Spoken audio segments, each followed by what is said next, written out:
impliqué va finir par dessiner une gaussienne ici, jusqu'à une extrémité où vous auriez des classes indistinguables en fonction du nombre important de loci qui sont concernés par cette prédisposition, seules les personnes qui sont aux extrêmes étant atteintes.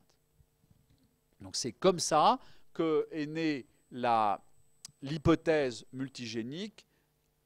Plus exactement, c'est comme ça qu'est née l'explication de l'hypothèse multigénique de Carter, en disant nous avons affaire, l'explication moléculaire de cette histoire-là, l'explication moléculaire de ça, c'était de dire c'est probablement ou peut-être l'accumulation ou la multiplication d'effets génétiques. C'est qu'il y en a plusieurs, ils peuvent s'additionner, se multiplier, interagir.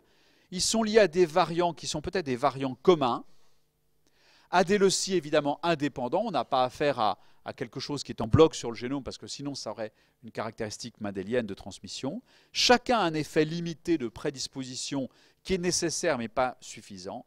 Ils peuvent interagir entre eux, GG, interaction gène-gène, ils peuvent interagir avec l'environnement. Et cette hypothèse a reçu le nom un peu commun de Common Disease, maladie commune, Common Variant. Common Disease, Common Variant. Et c'est cette hypothèse qui est aujourd'hui battue en brèche par les systèmes de GWAS qui ne répondent pas complètement oui, c'est ça, et par le séquençage des génomes à haut débit dans ces maladies qui disent c'est peut-être beaucoup plus compliqué que cette affaire, il y a peut-être un gène majeur qui est concerné avec des mutations nouvelles et effectivement avec des polymorphismes modificateurs. Par exemple ici, on se distribuerait avec un gène majeur, c'est un modèle qu'on appelle mixte, il y a un gène majeur qui est autosomique dominant, mais il y a quand même un seuil, c'est-à-dire tous les homozygotes, qui est autosomique récessif, pardon, mais tous les homozygotes ne sont pas atteints. Il y a ici notre seuil ici. Et par quoi est déterminé le seuil? Par d'autres gènes, par des facteurs d'environnement, etc. Donc vous voyez que le modèle derrière, il n'est pas du tout acquis, c'est un débat, comme on dit. Et le fin mot de l'histoire n'est pas du tout donné pour toutes ces maladies, pour lesquelles, encore une fois, nous n'avons pas, à ma connaissance aujourd'hui, une seule d'entre elles dont on aurait la totalité de l'explication de la variance, c'est-à-dire la totalité de l'explication de la présence ou absence dans une population humaine. Voulez-vous faire une petite pause? C'était votre week-end d'intégration? Et vous êtes si nombreux? Alors là, je m'étonne. C'est l'inverse. Vous avez des questions? Alors on fait une pause. Vous voulez? Alors, posons la question à l'envers. Face à une maladie qui vous intéresse ou vous passionne, comment détecter le fait qu'il y a des facteurs génétiques? Parce qu'après tout, je vous ai cité des tonnes de maladies communes, mais qu'est-ce qui permet de dire que la génétique joue un rôle? C'est pas certain cette affaire. Peut-être que c'est purement environnemental, purement de milieu. Regardez les maladies infectieuses. Infectieuses, il n'y a pas de raison que les gènes participent. Quels sont aussi les indices de l'hérédité multigénique? Alors, il y a quatre éléments que je peux vous citer, peu importe l'ordre, mais qui sont des éléments de calcul. On ne va pas faire les calculs, bien sûr, mais c'est pour vous éveiller à l'idée que ce sont des éléments d'observation épidémiologique extrêmement importants qui permettent dans certaines maladies de dire je suis fondé à penser qu'il y a des facteurs génétiques. Les études de jumeaux, les calculs de ce qu'on appelle les coefficients d'héritabilité, la définition dans une maladie de son risque relatif, on en a parlé tout à l'heure, et puis la recherche d'un modèle vraisemblable pour une maladie, ce qu'on appelle l'opération en génétique épidémiologique, en génétique des populations, plutôt épidémiologique, l'analyse de ségrégation. Ce sont des choses que vous voyez beaucoup plus pour ceux qui ont pris ce parcours dans l'UMR numéro 1 du parcours génétique, immuno, etc., où vous avez deux enseignants très exceptionnels qui vous font ça, M. Alcaïs et M. Feingold, qui vont un petit peu plus dans les détails de ces analyses. Alors les études de jumeaux, c'est un vieux truc de la génétique. Les jumeaux, c'est une vieille histoire avec les généticiens, parce qu'effectivement, c'est une expérience de la nature qui est très intéressante. Vous avez d'une part les jumeaux dizygotes, qui sont considérés, qui sont des frères et sœurs. Là, on les a représentés du même sexe, mais ils pourraient être de sexes différents. Et on peut étudier aussi des jumeaux monozygotes dans les arbres généalogiques. Ça, vous devez le savoir. Les monozygotes, quand on le sait, sont représentés par un petit trait qui les unit, alors que les dizygotes n'ont pas de trait entre eux. Si vous ne savez pas, vous mettez un petit point d'interrogation. On a donc ce contraste entre le groupe des jumeaux dizygotes, qui sont juste des frères et sœurs, qui partagent un quart de leur génome,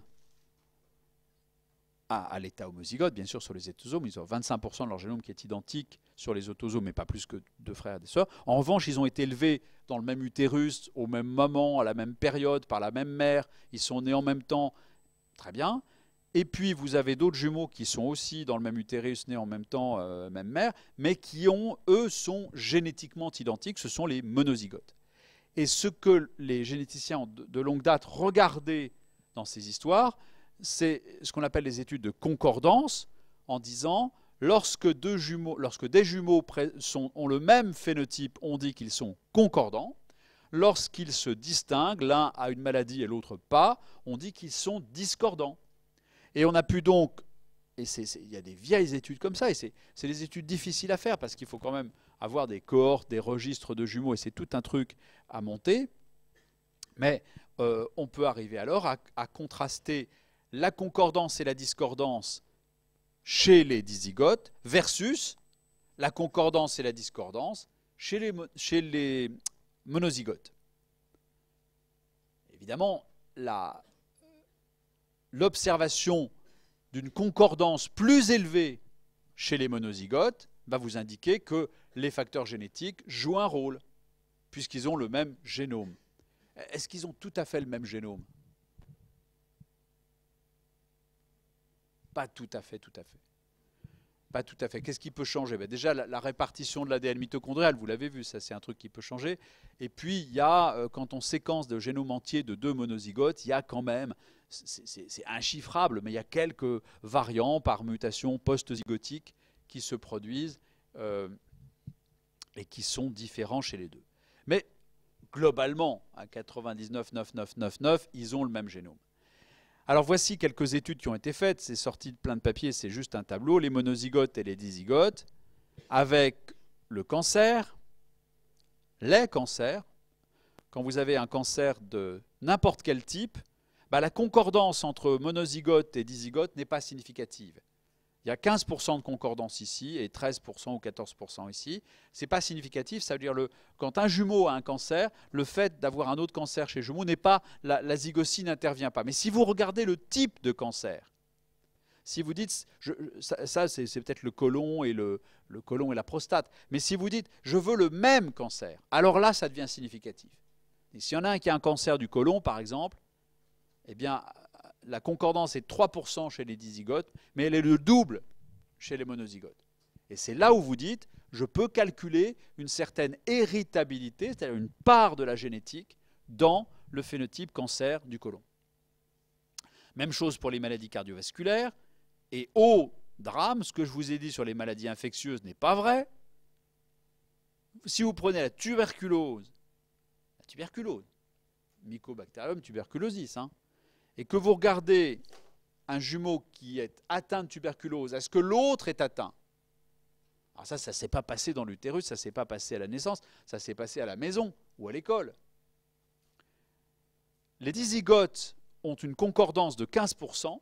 Si vous prenez un jumeau qui a la tuberculose, dans 15% des cas, l'autre aura une tuberculose aussi. Mais si vous prenez des monozygotes, si l'un a une tuberculose, dans 37% des cas, l'autre aura une tuberculose. C'est le chiffre le plus élevé que je vous ai mis ici. Ça veut dire quoi? Ça veut dire que le terrain génétique va jouer un rôle dans la maladie tuberculeuse. Et c'est quelque chose qu'étudie un un groupe de recherche de votre université, qui est un groupe très prestigieux, qui a pris cette hypothèse depuis longtemps d'étudier ce qui est un paradoxe, et voire même une provocation, la génétique des maladies infectieuses. Évidemment, ils n'étudient pas ou pas souvent la génétique du parasite, du bacille, du virus, mais ils étudient la génétique de l'hôte, l'homme atteint par ce virus, ce parasite ou ce bacille. Et il y a de très nombreux cas où ils ont observé ce type de situation, parfois dans des extrêmes mendéliens, c'est-à-dire des maladies infectieuses, mais où la sévérité, la gravité se distribuent comme un caractère mendélien. Par exemple, ils ont trouvé des encéphalopathies herpétiques à l'herpès. En général, on fait une maladie herpétique dermatologique très minime. Et il y a des enfants qui font une encéphalopathie dramatique à l'herpès. Et le fait de faire une encéphalopathie est un caractère génétique mendélien monogénique avec un gène. Ces enfants sont déficitaires dans un gène qui se comporte comme une maladie autosomique récessive en présence de l'herpès. Vous comprenez le truc? Et puis dans d'autres cas, ils ont étudié la sensibilité commune à la gravité, la présence ou le fait de faire une maladie chronique pour la lèpre, par exemple, pour la tuberculose. Et ils ont travaillé sur cette question-là dans des cohortes très importantes au travers du globe. Donc ces études de jumeaux restent très très importantes, elles sont difficiles à conduire et elles ont, si vous voyez ici ce petit tableau qui a été tiré d'un article d'il y a 10 ans à peu près, si en rouge ici vous avez la part de la variance. La variance c'est l'étendue de la divergence entre les individus. Si vous prenez une population, quelle est la variance des lipoprotéines? Ça se répartit entre tant et tant de grammes par litre. C'est ça la variance. Eh bien, il y a une grosse part de la variance en rouge ici qui est déterminée par les facteurs génétiques, en vert des facteurs d'environnement, et puis en beige des facteurs, on a dit environnement individuel, je ne sais pas très bien ce que ça veut dire, répartis entre hommes et femmes. Et vous voyez que le profil de l'hypoprotéine est extrêmement déterminé par la génétique, ce qui est beaucoup moins vrai pour le rythme cardiaque, par exemple, pour le rythme respiratoire, que le fait d'être alcoolique il y a une forte irritabilité, mais il y a bien sûr des facteurs de l'environnement. Quelqu'un qui n'est pas exposé à l'alcool, bien sûr qu'il ne deviendra pas alcoolique, mais une fois qu'on est exposé à cet environnement, là, l'irritabilité est très forte.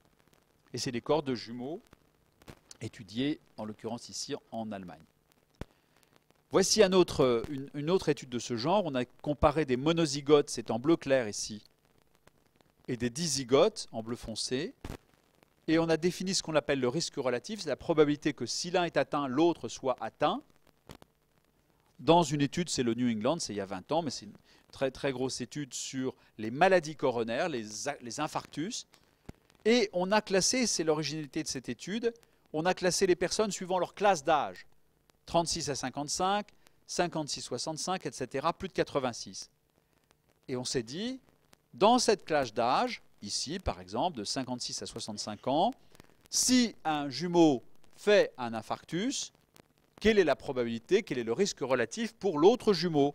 Et on a vu que si c'était des monozygotes, le risque est à peu près le double que si c'est des dizygotes. Donc, dans cette classe d'âge, à ce moment-là, les infarctus ont une part génétique très forte. Et c'est plus vrai plus tard. Et ça se comprend. Alors évidemment, il y a moins de jumeaux parce que c'est pas banal, mais la part de la génétique se réduit avec l'âge. Qu'est-ce que ça veut dire? Ça veut dire qu'avec le temps, le risque de tout le monde de faire un infarctus augmente. Et que la part de l'héritabilité là-dedans va se réduire par rapport à la part de facteurs d'environnement, dont l'âge, de facteurs de milieu, le fait d'avoir vécu tant de temps avec telle alimentation et d'avoir tel âge. Donc vous voyez, c'est intéressant que ce paramètre peut se décliner suivant des classes d'individus, en l'occurrence ici les classes d'âge. Deuxième paramètre étudié lui aussi, à côté des taux de concordance et des taux de discordance, c'est ce qu'on appelle le coefficient d'héritabilité. L'héritabilité, c'est le rapport qu'il y a entre la variance, la part de la variance qui est due aux effets génétiques, sur la part de la variance totale. On dit l'héritabilité, c'est G sur G plus E. G, c'est génétique, E, c'est l'environnement. Et au fond, ça peut se déduire des études de jumeaux, ça peut se déduire des études de population. Une héritabilité de 1, ça veut dire 100% d'effets génétiques. Ben, c'est par exemple une maladie mendélienne. Vous avez la mucoviscidose, il n'y a pas tellement d'autres solutions que ce soit l'homozygosie au locus morbide qui vous donne ça. L'héritabilité est de 100% parce qu'il n'y a aucune probabilité que vous ayez la mucoviscidose sans avoir ce génotype. D'accord? Donc cette héritabilité, qu'on appelle parfois H2, va se décliner suivant les phénotypes, la corpulence, la pression artérielle, et vous voyez qu'elle évolue. Plus l'héritabilité est grande, plus la part de la génétique est grande dans la variance. Attention, c'est la variance. C'est la part de la variance. C'est-à-dire que si vous avez un génotype identique ou fréquent chez beaucoup de monde, l'héritabilité va être assez répétée.